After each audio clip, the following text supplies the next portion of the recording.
On this special edition of Burnline Podcast, we have Justin Randolf of Battleground Cigars. Welcome to the show. Burnline Podcast. The burn line on a well-crafted cigar is straight and sharp as a razor, much like our wit and wisdom.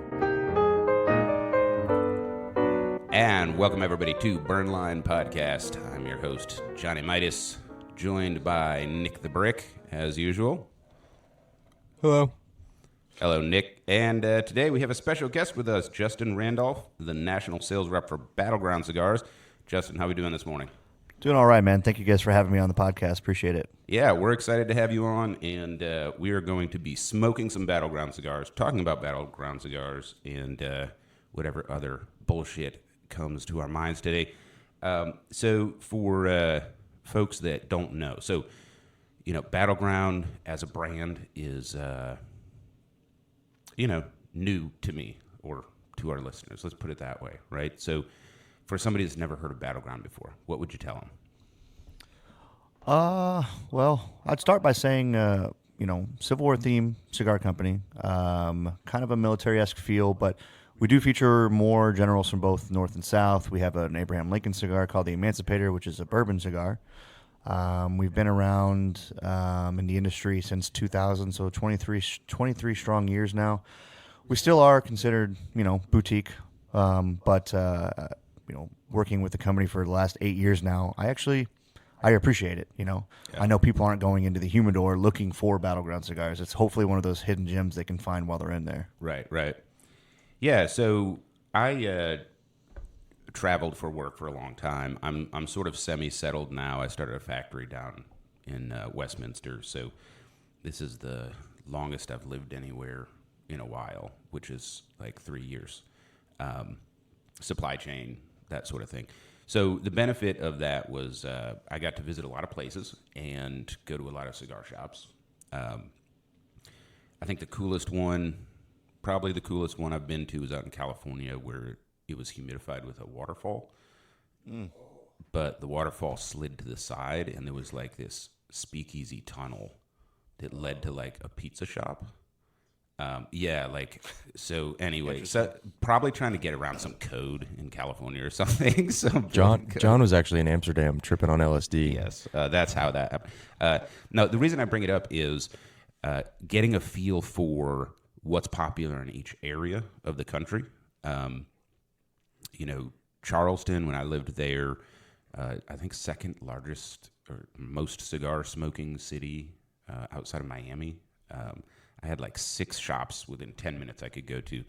And so they all kind of specialized a little bit. One had a Dungeons and Dragons tournament. One had like a poker tournament. One had darts. One had pool. And then South Carolina, Charleston, right? Yeah. But there was a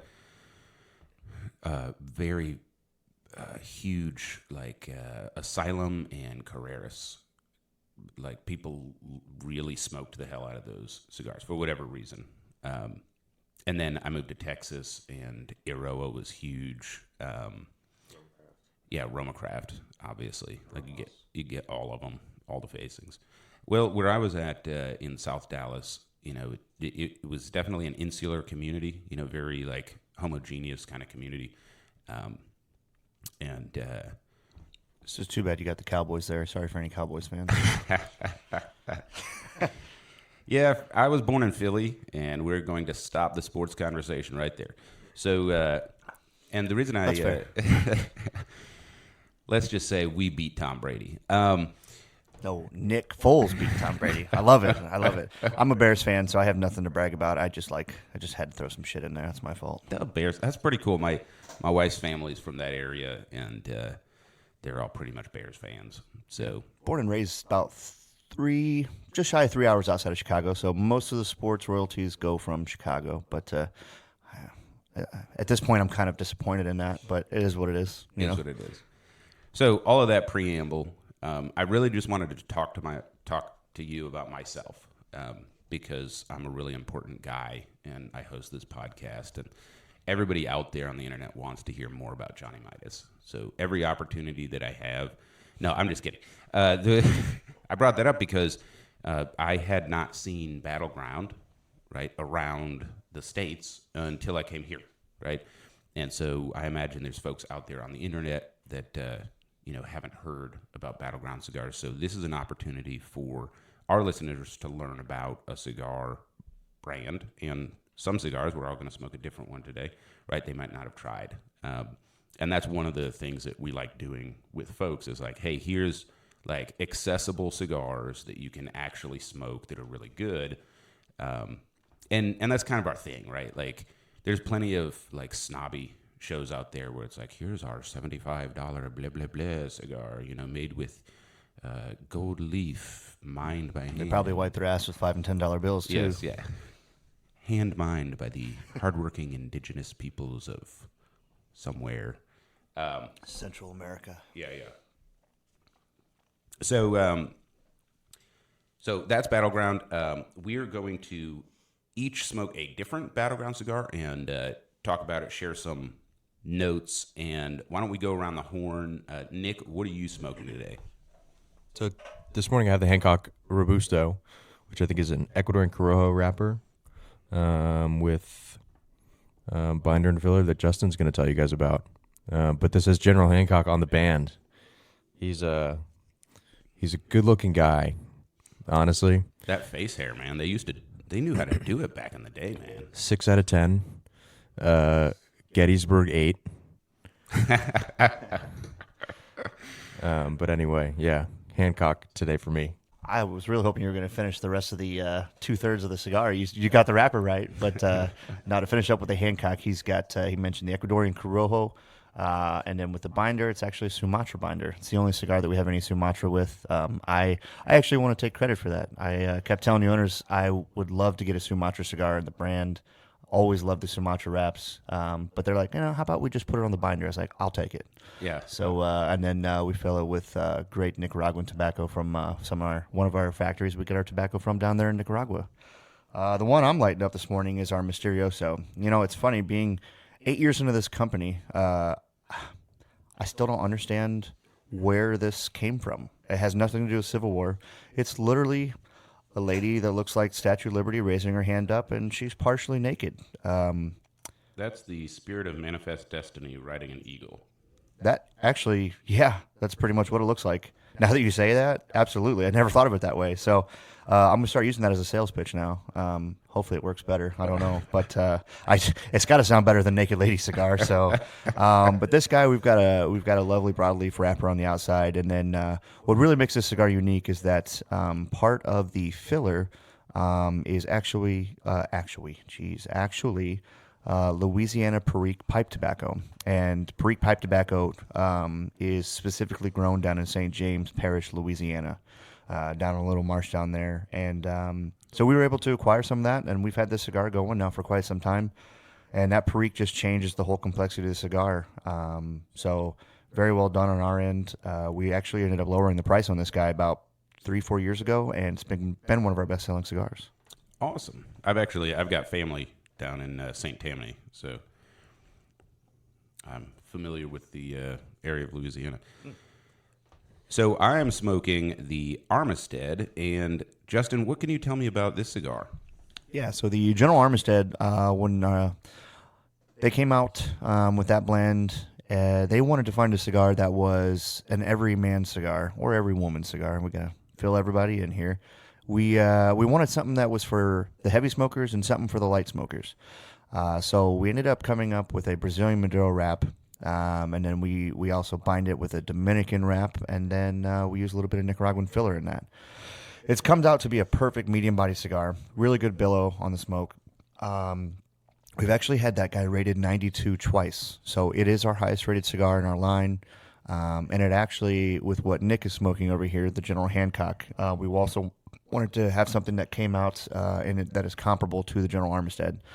There is a little bit of history between the two of them, between the Masonic Brotherhood, and we just wanted to feature that to a historical aspect. But General Armistead, highest rated cigar in our line, definitely one of the more celebrated cigars that we have out of our 13 total facings. Yeah, I see like the Masonic eye up there, so that's pretty cool. Yep. Yep. I think the compass is on the one of the other sides too. I think. Yep. Yeah. Yeah, I can see the Okay. Yep. yeah, It's the very square, faint. square and compass. Yeah. Yep. Square and compass is on there, very faint, and on the back there it looks like two hands holding each other for the band. That would Oh, yeah, be yeah. that's to commemorate. So we've had that band for a long time, and now of course we just finally released a Hancock for the brother, the friend to friend symbol. So Yeah, that's really cool. So, and you mentioned the 92 rating. So, the all of the Battleground cigars are made by some of the best cigar factories in the world. I think two of them in particular. I smoke everything that they make. So I know that you guys have a contractual obligation not to reveal who makes the cigars. That's yeah. normal. I wonder in if the I could almost industry. say that, and it would almost change the game a little bit. Yeah, But yeah. I mean, if they were new, and I kind of like to, the secret's there, but it kind of keeps you guessing, fill in the blank type deal. But once you smoke it, you can almost start to point in which direction that Yeah. those factories are coming from. Yeah. So it's no surprise to me that not only are these good cigars, but highly rated. And then we talk a lot about the presentation when we, in fact, every cigar, we talk about the presentation and we rank cigars.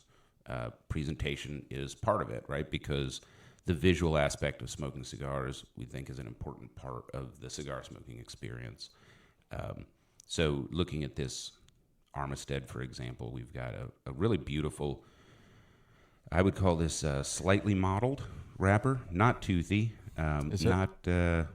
That's a Brazilian. Is that Arapiraca? Yeah, I can't pronounce it. You're gonna be, dude. You're gonna be a freaking Brazilian rapper expert. Yeah, Because it was at Intemperance, and then yeah. Well, the Arapiraca is my favorite because it's less common. Everyone's doing the. the Matafina. Yeah. Yeah. It's a really gorgeous leaf. It's not like rustic, but it's also not like that almost cardboard looking overprocessed wrapper, right? I can see the veins, and then the band is super cool. So we just talked about some of the Masonic Brotherhood symbols kind of built into the band, that ties over into the other product. But what we have is like a diamond in the middle with a gold foil outline, and then we have Armistead's face in the middle. Really wonderful face hair again. Not really great like head hair. Smoking a freaking cigar. And he's smoking a cigar. How'd they get him to sit still like that for a portrait for that long with the cigar in his mouth? I know. I feel like they would have messed up the Formaldehyde. like the cigar part. Like, how long do I paint the cigar? Because it got smaller since I started. What's interesting too is, we try to portray the generals, some of them at least, smoking cigars on the boxes. General Armistead, I don't know if it's historically accurate that he was a cigar smoker. Now I do know we also have a General Longstreet. He was a very avid cigar smoker. Obviously, General Grant was. I'm pretty sure General Lee was not. But I don't think we have him portrayed as smoking a cigar. He's just sitting in a nice fine chair, just showing off his leadership. But I always found that funny with General Armistead. It's nowhere have we found that he was a cigar smoker. Maybe he was. Maybe he liked pipe. Well, he is in this picture. He is in this picture, and yeah, it's a great question. How long did he have to sit there? It's like almost putting like a flap brim hat on the Mona Lisa. Right. Yeah. Yet General Custer smoked the peace pipe, from what I've been told. So I've heard that before too. Yes. We didn't quite put that in our imagery, but somewhat ironically, yeah, right. Yeah. well, the Native Americans had tobacco as part of their ritual. Really introduced the West to tobacco smoking, and it went into North America. So we associate tobacco and cigars like with Mesoamerican culture, which is accurate. In fact, Honduras is a good example of a country where when explorers and frankly conquerors and settlers came over, the people were already producing cigars. They didn't have like factories like we have nowadays, but it was part of their culture. In North America, they tended to use a pipe as opposed to rolling it up into a cigar, a cheroot or something. But that's a little bit about the history of tobacco in North America. So we are all smoking a different Battleground cigar. Nick, you have the Hancock. Justin, you have the Mysterioso. Correct. Yep. Okay, and I've got the Armistead. So all three different, and we're going to enjoy the heck out of these.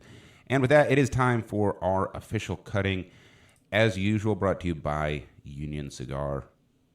Burnline Podcast is brought to you from the Hot Box, the smoky back room where deals are struck and fortunes are made, adjacent to the Blanco Cigar Lounge, nestled among the complex of rooms that comprises the Hanover location of Union Cigar. And Union Cigar sponsors our official cutting. And with that, we are going to get these cigars cut. And as usual, we'll remind you to clip those cigars with authority. You will respect my authority! Except for Nick. Nick, what are you fucking around with over there? Holy crap, I'm punching my cigar today. He's punching his cigar. I made a last-minute decision to punch my cigar today.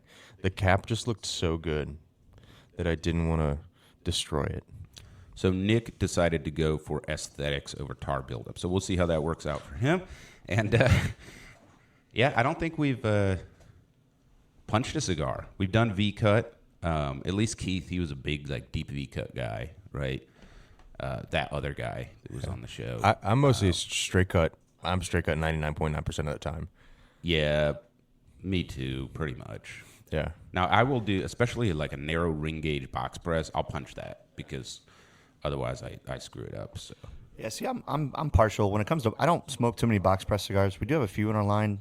I prefer just more of the standard size of the cigar. But if I ever do a box press, I will normally do a V cut. But when it comes to just the regular cigars, I just prefer doing the straight cut. And if I want to get weird and crazy, I'll do a double V just to make an X, so I feel like I'm cool. You know? Yeah. The older I get, the more I just gravitate towards like a Toro.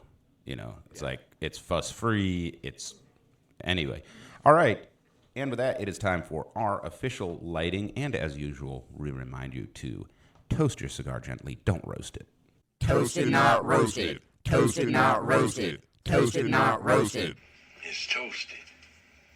I get it.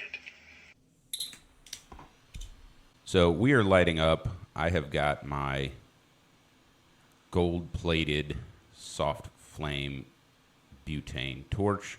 That is a $14 Amazon knockoff of a very expensive French brand that we're not going to advertise on the show until they advertise on the show. And it looks like Nick is using his 3-jet Starlink satellite rocket booster launcher. And Justin, what are you lighting up with today? I'm actually using a single torch from my family shop back home in Fort Wayne, Indiana. Rudy's giving a shout out. Look at this, all the way over in Gettysburg. Hanover. That is fucking cool, man. So on the logo there is my father-in-law. He owns a wine and cigar and chocolate shop back home in Fort Wayne, Indiana. So if you guys ever seem to travel through 30 coming back home, or if you end up going through Indiana somewhere, be sure to stop through downtown Fort Wayne. It's got the nice little logo. I think it's... What's that brand? Wiesel? And they gave us nice little branding on there for our shop logo, and so I like to carry it with me everywhere I go. I like the single torch. Nick's over here ready to wield a chair. I don't need that right now, so I'm just politely toasting the cigar, getting it ready. That is super cool looking. I wish we could show folks, but it's like if you shrunk a playing card down to like half size. And it's probably looks like it's 4.5 millimeters thick. Great pocket torch. It's just cool looking. I like cool stuff. I almost when I saw it the first time, I almost expected a soft flame to come out of it. Yeah, Look, it kind of looks like that. I didn't. It's got a little like Zippo vibe. Yeah.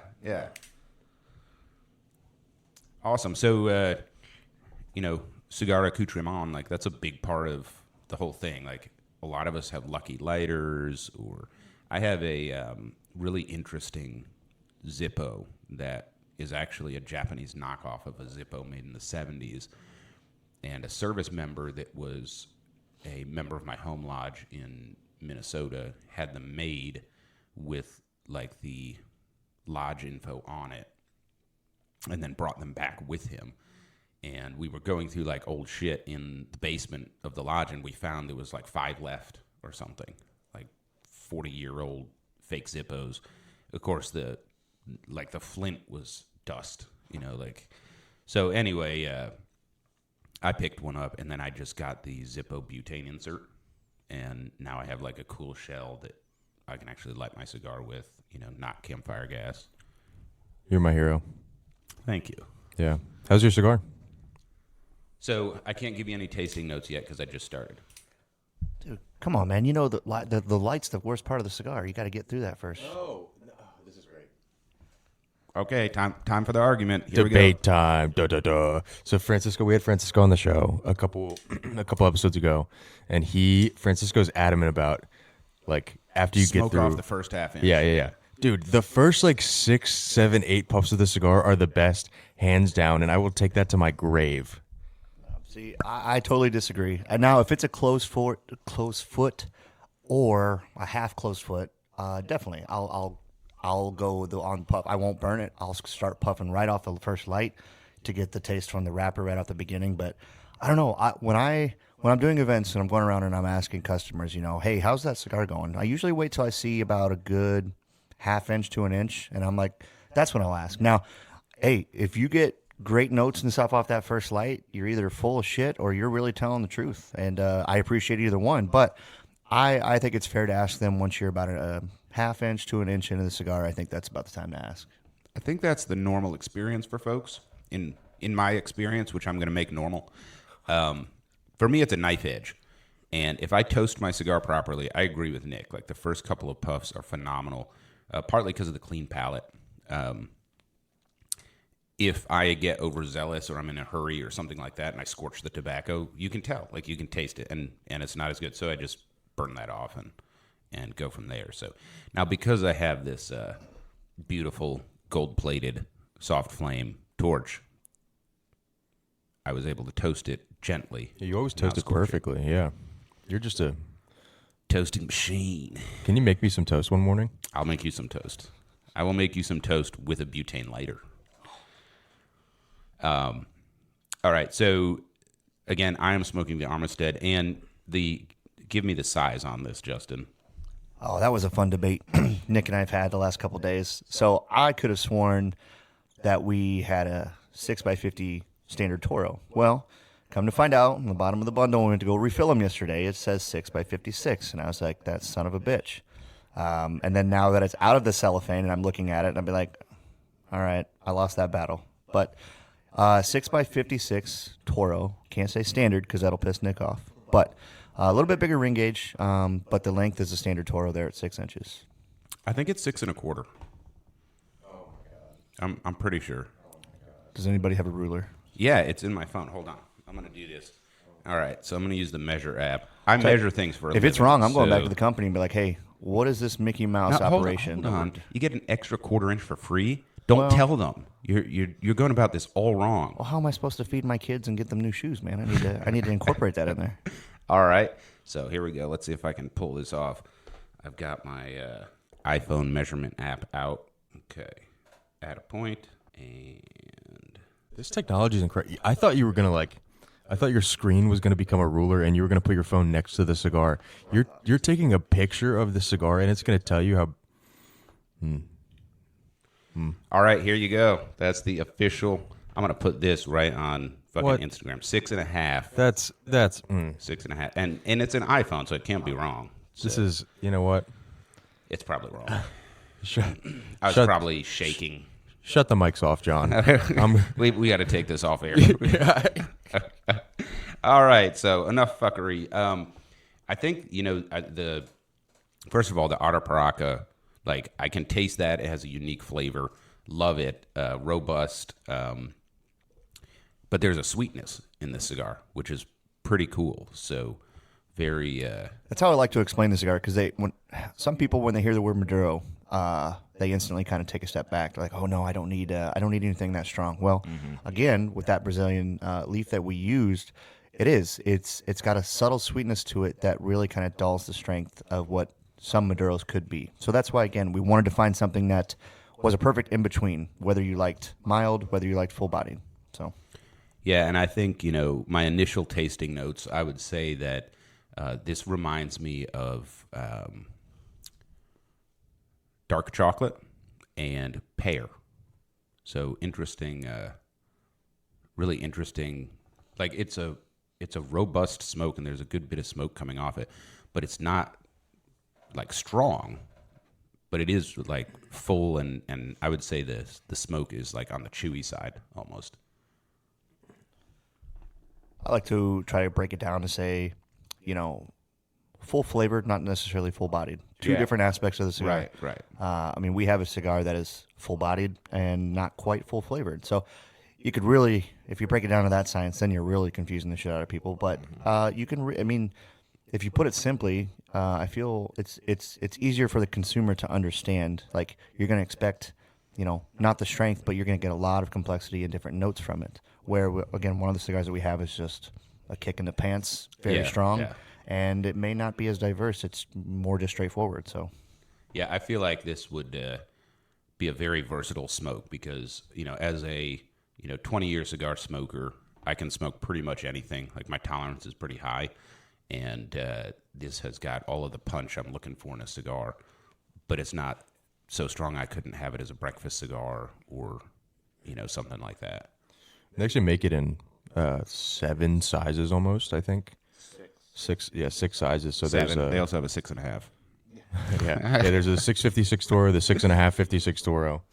Because you guys, the Perfecto is. I'm going to admit that I always confuse with Battleground Cigars the Armistead and the Longstreet because they're both, the wrapper's the same color and the bands are like the background color of the band is the same. And so the Perfecto that we have is also an Armistead, and that's a 660. It's 60 at its fattest part, but both ends are tapered. It's like a little torpedo, like a little missile torpedo. But that one's awesome too. I'll have to get you one of those, John. Like a Perfecto. we just actually added that size in 6x60 Gordo to the Armistead line. Before we just had you had the standard, you had the Toro, you had the Robusto, you had the Corona, and you also had a Torpedo. But recently, we have added the Figurado size in the Perfecto, and then the 6x60 Gordo. Surprisingly, that Perfecto has actually done really well, and a lot of when you get those friend to friend, if you see the friend to friend boxes with General Hancock in it with General Armistead, both sides will actually have a Figurado. So it's kind of I really love the presentation of the boxes. You mentioned presentation earlier with the bands.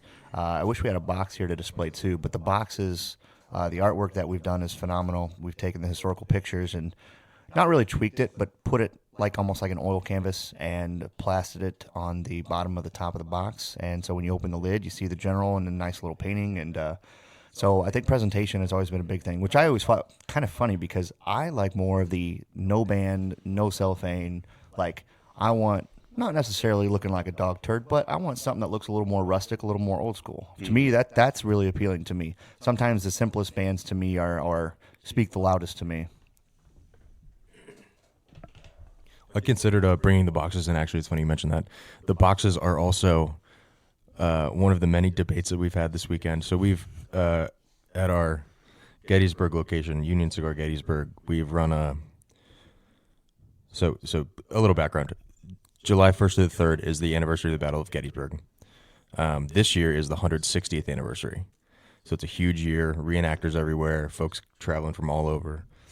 And so we're running this big event with you guys, Battleground Cigars. And it was all day on the 30th, all day on the 1st, and then all day on the 2nd too. Oh, that's pretty cool because like you could be a tourist coming in, Yeah. for Gettysburg and like collect your favorite general Dude, or whatever. that's exactly right? what- Like, yeah, that's pretty cool. I like that. People obviously it's a hit because it just goes like it's a match made in heaven. Battleground Cigars in Gettysburg, Right. Gettysburg Cigar Right. Shop. But these boxes are incredible, and people like are begging us for them. They want to buy them, but I considered bringing a box over, but I was like, that's too big of a wormhole or a can of worms. I can't do that. Like we'd spend hours talking about it. Yeah, and of course it's an audio only podcast, so that presents a slight challenge. Yeah, I was just standing here holding it up to the mic. Can you guys Yeah, see this? yeah. Yeah. It's like when you're driving and you need directions, but you got to turn the radio down. I got to turn that down. I can't see type thing. you know? Right. Yeah. So, Nick, tell us about your cigar. So as many of you guys know, the Corojo is my favorite wrapper leaf. This one's awesome. A bigger gauge than I normally like. I think this is a 554, maybe a 556. But awesome. Earth, wood notes. A little bit of sweetness. Just overall really, really good. And the punch is holding up okay so far. So I'm not upset about that decision, but it's just awesome. And that's the Hancock line. Yeah, Hancock Robusto, Ecuador Corojo wrapper, Sumatran binder, and Nicaraguan fillers. Yeah. Yeah, a lot of times I explain with the General Hancock, it was released last year in November. It was our trade show exclusive, which I know we'll probably talk about PCA here in a little bit. But the Hancock, I usually get some hazelnuts, maybe a little dates, raisin note to it as well. It's really one of the few cigars. I can't remember. There was one other one that I kind of got similar notes from, but that's how I explain it to people if they're asking me, not just the body, but the flavor profile. I get some hazelnut and dates, but I do agree with I'm not going to argue with you on that one. So, Johnny Midas and I always joke that if you're smelling the foot of a cigar and you don't smell dried fruit, then there's something wrong with you. If it's not dried fruit on the cold draw, then yeah. then you're smoking an acid. Yeah. All right, Justin, tell us about that Misterioso.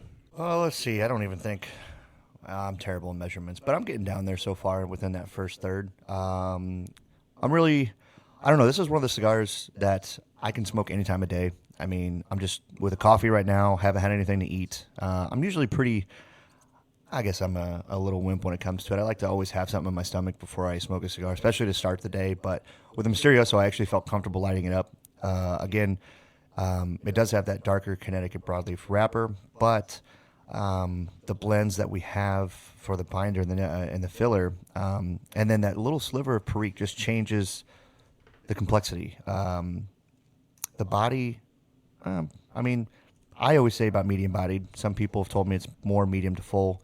But with that, I almost called it Latakia. Perique really adds like a smoky flavor to it. I have tried to smoke a pipe.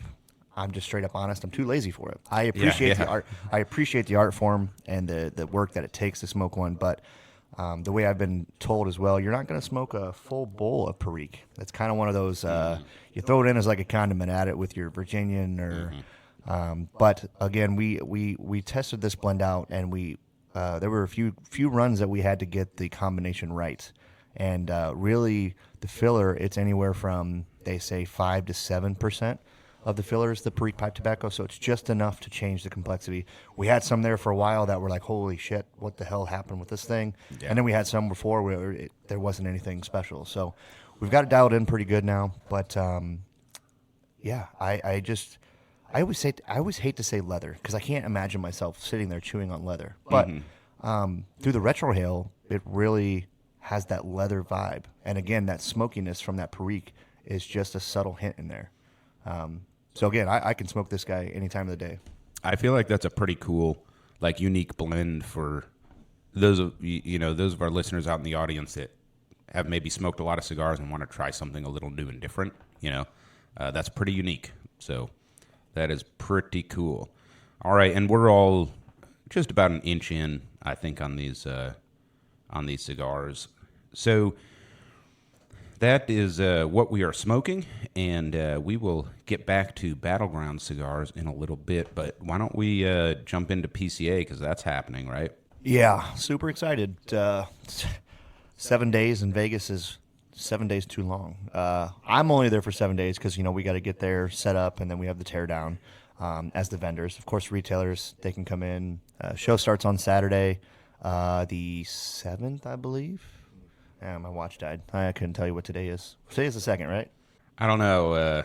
I didn't actually set the date on my watch because I'm lazy. There we go. I forgot I had a phone in front of me, too. July 2nd. So starts next Saturday, which that would be, holy crap, math, 8th through the 12th. So we get there, set up. My wife and I will get there Wednesday. probably evening time, I think, and then usually it's like a dinner with the family from there. Then to Thursdays, like an all-day setup. We've got this. People love it. It's god awful. We set up this big canvas Civil War tent, and it is a pain in the ass. I thought when I got out of the Army, I thought I'd never have to put up another one of those damn tents, and well, boy, was I wrong. Biscoff. I was trying to think of what the sweet note was in this Armistead, and it's a Biscoff. You know those fancy wafers on when you get on an airplane? Yes. Yeah, I can see that. Actually, that's a good. Yeah. I'm always asking for more of those throughout I was the entire like, flight. it's not quite graham cracker. Yeah. No, it's almost got like that. I don't want to say honey, but there's something extra to it. So Yeah. Biscoff is good. And now I can't look for it. Now I wait for my flight for those just coming up. You should try and dunk it in your coffee. The cigar? Yeah, no. Yeah, I had this guy that was smoking in Texas, and he had a glass of whiskey on his side table, and he was dunking the head of the cigar in the whiskey. The and cap? Then, yeah, and then it was clipped. He was actively smoking the cigar. Yeah. And he was dipping it in whiskey, and then he would take some puffs, and then he would. Dude, there was an I Arnold. wanted to just reach across the lounge and strangle him, but I didn't. There's an Arnold video that circulated about a year and a half ago.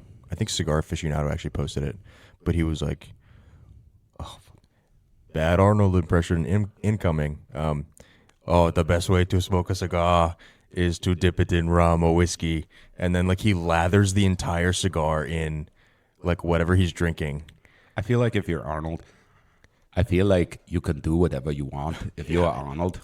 Yeah, that's true. I can consume whiskey and cigars however I choose. I know a lot of purists in the industry. They did a response video and they were ripping their hair out. And they were like, no.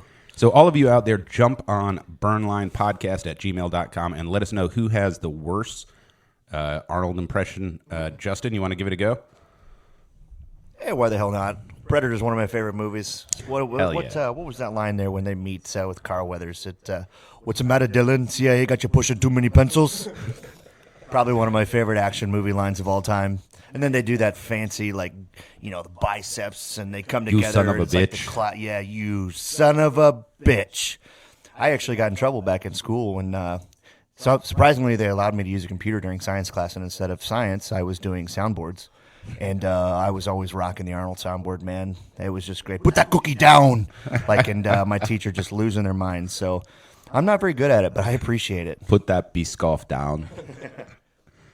Very nice. So jump on burnlinepodcast@gmail.com. You can leave us all of your comments there, and be sure to let us know who has the worst Arnold impression, and they will get the Frankly Unbelievable Award, our FU trophy. Wow. There's a Bill Hader one that I'm going to make you post on Instagram. So yourself, the owners. No, not yourself. Yourself is the reflexive pronoun, which means the subject of the sentence and the person being acted on would have to be the same. So it would be you, which is objective. I think you just mispronounced Justin. I'm pretty sure. I'll tell you what. PCA. While you're here, Justin, you should teach Nick how to laugh on the podcast because, he earned the nickname Nick the Brick for a reason. He has the emotional constitution of a quarry, a rock quarry. So, but quarry doesn't rhyme. Brick does. So, yeah. I'm just here to spread the message. Dude, just think of the movie Borat. Just smile, pussycat. Come on, man. Just see? Just give us some Borat, man. All right, so back to PCA. Enough fuckery. All right, so yeah, you guys have a Civil War tent, which is a pain in the ass, but pretty freaking awesome. That's cool branding, right? You don't see a lot of canvas tents up there at Honestly, PCA, right? Recently the themes for booths have been huge. Oh, yeah. Huge. Yeah. I remember Jason Newman when they did their El Reloj factory down in Tampa. They built a replica of the factory on the trade show floor. And that was awesome. I didn't see it in person. Thank you to my bosses. But it was awesome to look at pictures. So I was at Modex a few years ago, which is a large material handling conference. It's down there in the conference center in Atlanta. and Heister forklifts, which you may have heard of. They had a booth there, and they had a giant tree and a chainsaw artist that was cutting a life-size fork truck out of this giant fucking like old Sequoia trunk that they had. I'm like, how many millions did you spend on your fucking trade show booth, you know? But I mean, it's a chance to show off, and man, the budgets on this, like, I was talking to a couple of guys that I can't name because, you know, they're in the industry, but they were talking about the budget for PCA, and I couldn't believe the number of zeros on that, you know? It's like a sandcastle competition for adults. Yes, yeah, Right? yeah.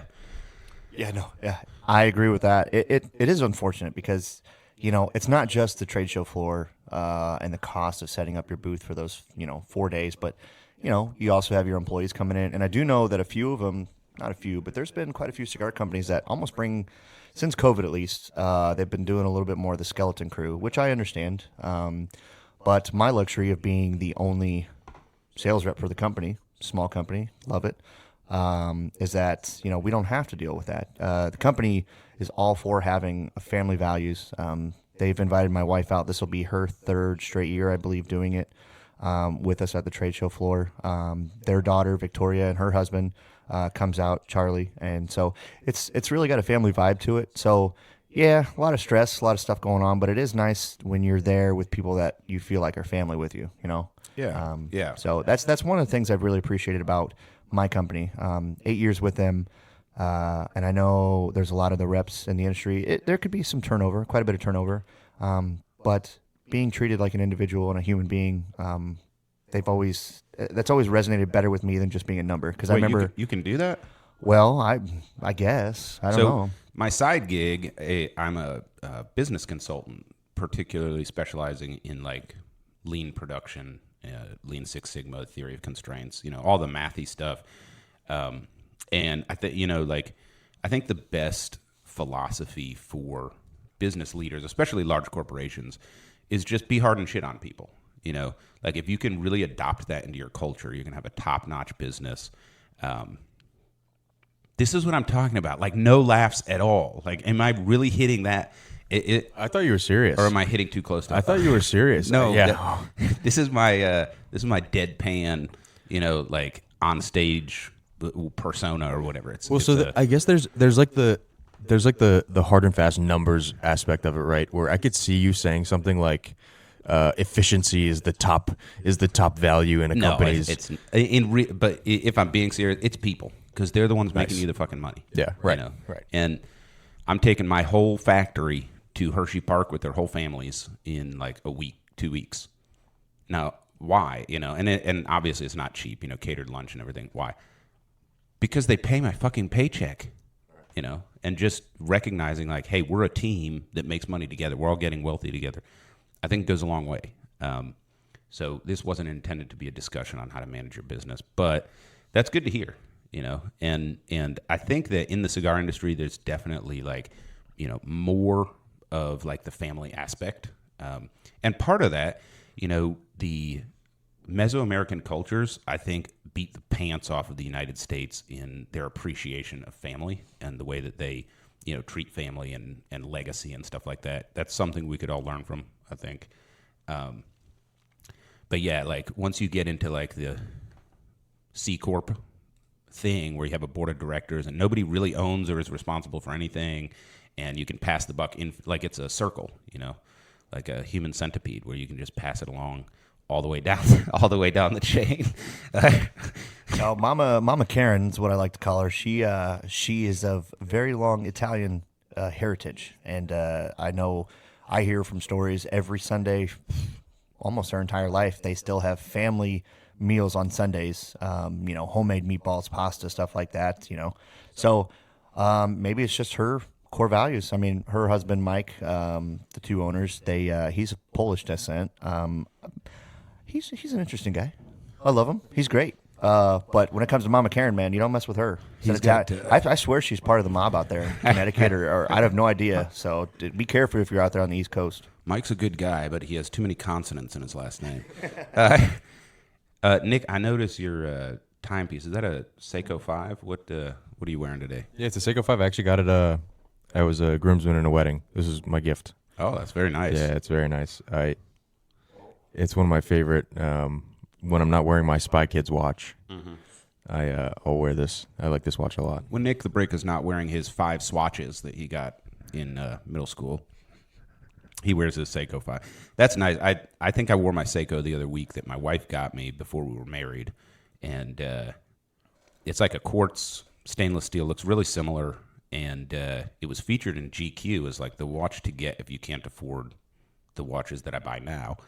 And of course, we were dirt poor, poverty struck, and so it really, like she really sacrificed, to get me that gift, and then it broke. So we looked into what it would cost to get repaired, and they're like, just buy a new one. So I hung on to the watch because it had sentimental value. So for Father's Day this year, she took it to what's that place across the street? Garrett Jewelers. Garrett Jewelers. Yeah, she took it to Garrett, and they repaired it. So super cool. It's back in the rotation. It's actually my favorite wristwatch. Like, it's the perfect face size, perfect weight, perfect fit on my wrist. Same type of bracelet. And they were able to do it for a lot less than we had expected as well. So it was a good value. We'll get the Garrett Jewelers and this establishment that we're sitting in right now, Union Cigar, are good friends. So we'll get them on at some point. Oh yeah, we should totally do that. Especially like if you're into wristwatches, like Yeah. they're the spot around here. It's like the lifestyle connection of cigars, wristwatches, and Oh yeah. whiskey. So PCA, we talked a little bit about some of the stuff that's coming out. And by the way, we beat the other podcast to that. So good job, Nick, on the cigar news. You always hear it first at Burnline Podcast. Uncommon knowledge for the common man and woman and cigar smoker. As long as you're 18 or older. 21? No, you can smoke if you're 18. Nope, not anymore. Are you serious? Federal I know you couldn't law buy, you can't buy, but. So wait a minute. So you can be 18 and be like given a rifle and go shoot people, but you can't smoke a cigar? Yes. So the cigars for troops have a real problem then. No, they. I think they ID everyone that they hand the. Yeah, like I said, a big problem. Like, that's a logistical nightmare. Cigars for Warriors is very diligent about IDing all the servicemen and women and not giving them cigars. Anyway, that was a law that was passed. Yeah, about 2 years ago. Someone came into the shop the other day, and he was like 19. And he was like, "Oh, when did that happen? When did they change it to 21?" And I was like, When you were in middle school? yeah, 2 years ago, dude." I wouldn't know. I haven't been 18 in a long time. So Yeah. When you're in your, when you're in your midlife, then yeah, back when you were a gleam in your daddy's eye. We had cigarette vending machines when I was growing up. I used to, I had a couple shops in Ohio that one of them was really big in the local high school. They would donate, they would not donate. They would put a special cigar on super sale for the seniors graduating. It was just kind of like a nice little celebratory. Now, obviously, not everybody took part, but, cigars is known to be a celebratory thing. Right, and now right. you've kind of taken that out of the aspect of it. And like you said, with the whole 18 and carry a gun and all that stuff, it's the same thing in the military, man. I mean, even when I was living on base, like I think before I deployed to Iraq, I was only 20. And my wife was a year older than me and buying me beer and all that fun stuff. Right. She was pregnant. She was not drinking, but the pregnant woman going in and getting beer looks a little suspicious, but it is what it is. Thankfully, it was Fort Bragg, and nobody looked twice. Yeah, my brother is 82nd Airborne. He's a platoon sergeant down there in North Carolina. So Nice. I had a few guys when we got back from Iraq. They PCS'd over to the 82nd. I was stationed with the 2nd Infantry Division out of Fort Lewis, Washington. Unfortunately, during my deployment, I got beat up pretty good, so I wasn't able to really go airborne. I would have loved to, but my back and knees did not cooperate after deployment. So I got stuck there, finished out the term, and came back home to Fort Wayne, Indiana, and now this is what I'm up to. And you're listening to the dulcet tones of G.I. Justin on Burnline Podcast. yeah, obviously, thank you for your service, Justin. So did cigars play a role in your time in the military? Did you smoke cigars when you, when you were overseas? Yes, actually, my father-in-law, which I mentioned earlier, he has that cigar, wine, and chocolate shop back home in Fort Wayne. He would send me out a care package almost once a month, and I instantly became one of the most popular guys on the base. There you go. It was nice to have that camaraderie because after long days of being out in the sun, it's 115, 120 degrees, the occasional sandstorm, typical days over there. It was nice if you ever had a chance to sit down and get chow after a long day on the road, and you had the camaraderie being able to sit down. Some guys played cards. We had the whiz kids play chess. I just laughed at them. Actually, no, I have nothing against chess. I'm just not smart enough for it. But having that cigar and a lot of guys, I was never a cigarette smoker. A lot of cigarette smokers were buddies of mine in the Army, but the cigar just changed the game a little bit. It allowed us to take an hour out of that misery and that suck to just reflect, relax, talk about stories of home, and it went from a hobby to more. He would also send me out publications, Smoke Shop Magazine, Cigar Snob, Cigar Aficionados, and I started reading it, and I really started to appreciate more of what I was cutting and lighting and smoking. Obviously, the social aspect of it was the big part, but being able to appreciate how many hands that product goes through. It's a handmade product, and it's pretty impressive to see the finished product and what you get to enjoy. And then it became a passion, and now it led to me doing this sales job. So I'd say during Iraq, absolutely didn't get a chance to smoke as many cigars while we were on base. We were out in the field doing stuff like that, but I think that's pretty much where it all started from. That's super cool. So why don't we touch back on these cigars, share some tasting notes and experience. Nick, you want to start with your Hancock? Yeah, I've only had to touch this baby up once. It's been awesome. Not too much of the tar buildup that we were worried about, that Johnny M was worried about. So that's good. It's good to know that you can punch the cigar. Ash is a little bit flaky. Notes are the same that I was getting earlier. Just an overall really awesome, medium-bodied, good with this cup of coffee. Just a good cigar. All right. And Justin, tell us about this Misterioso. Well, I have to admit, my palate's a little deaf right now. I smoked so many cigars these last 2 days from our event. I mean, I know what I'm smoking, but it's hard for me to explain. I've also went from drinking coffee to now I'm drinking a C4 energy drink.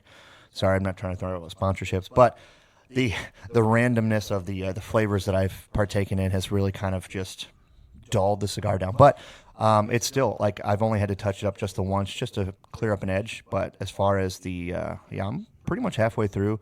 Still getting some of that smoky notes. I still get a little bit of that leather. I don't know. Again, my palate's, I don't know why I said deaf, but a little numb, a little dull. But again, construction-wise, I'm hanging on really well. That's one thing I've always appreciated about our cigars, too, is the construction. I feel we've always done a pretty good job. Mm-hmm. It's a handmade product, so you're going to have a few faulty ones here and there, but it's not something you have to keep up with all the time, which is, again, too lazy for a pipe. That's one of the reasons. Just keep it lit and keep it going, man. Right. All right, so on this Armistead, as far as tasting notes go, definitely that Biscoff flavor is there, which is really awesome. And then I think if you took a Bartlett pear, if you're familiar with that, and you peeled it, and then you took the peel and turned it into like fruit leather, that would be the note that I'm getting there. Yes, Nick, I am very specific with my tasting notes. Honestly, yes. you're gonna get famous for that. Something like that. This guy that can nail down the temperature at which he cooks his steak and what the cigar tastes like. Oh, speaking of steak, guess what I did for Father's Day? Steak, reverse seared ribeye. No, so my business partner flew up from Dallas, and we just fucked around. We went to Codorus and got like a double kayak, and then we landed on the island and walked around. And I found a goose egg. But I got these 2 Wagyu beef tomahawk steaks from Texas, and we grilled them, and it was fucking awesome. Yeah, you got a grill too, right? I did. I bought myself a grill for Father's Day. Happy Father's Day to me. Congratulations. So, thank you. Yeah, giant ass 5-burner propane. I was using no, it was just too small. I could cook maybe 3 steaks on it. Yeah. You know, so I had to upgrade. So I upgraded. It is not gold plated yet. It's stainless steel, but everything I touch turns to gold. So. And it's grilling season out here, and It is grilling season. dude, 2 days away from the 4th. Dude, my brother down in St. Tammany Parish, he was like, I was texting him the other day. He's like, how is it up there? It's been like 110 with the heat index for the last month. I'm like, in the morning, I wear a hoodie and sip coffee on the Yeah. porch, and it's 65. Yeah. And then it's 85 in the afternoon. Like, mid-Atlantic region is perfect weather. Like, Yeah.